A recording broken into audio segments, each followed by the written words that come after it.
ফেচবুকত কৰা ইমানখিনি কমেণ্টৰ বাবে আজি স্কেচৰ গৰাকী হিচাপে ফেচবুকৰ পৰা মই স্কেচ উইনাৰ হিচাপে তোমাক আঁকিছোঁ।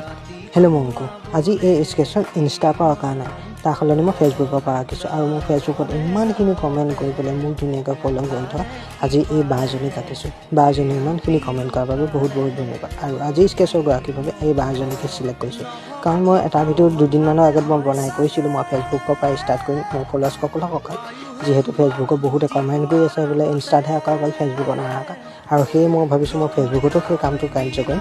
আৰু সেয়েহে সেই ভিডিঅ'টোত বনাই দিয়াত এই বাজনী মোলৈ ইমানখিনি কমেণ্ট কৰিলে। আৰু যদি তুমি এখন স্কেচৰ গৰাকী হ'ম বুলি ভাবিছা, তেনেহ'লে ওপৰত নামটো মই লিখা হৈ আছে, সেইটো তুমি চাৰ্চ কৰি পেলাই মোক ফ'ল' কৰি কমেণ্ট কৰিলে তুমি নেক্সট স্কেচৰ গৰাকী হ'ব পাৰিবা। কিয়নো ফেচবুকত ইমানখিনি কমেণ্ট নাহে, মাত্ৰ 70টা কমেণ্ট আহিছে, আৰু 70টা কমেণ্টৰ ভিতৰত এই বাজনীয়ে 40টা কমেণ্ট কৰিছে। আৰু ফাইনেল আউটটো এইটো। আৰু নেক্সট স্কেচৰ গৰাকী কোন, ফেচবুকত মোক ফ'ল' কৰি কমেণ্ট কৰিবা।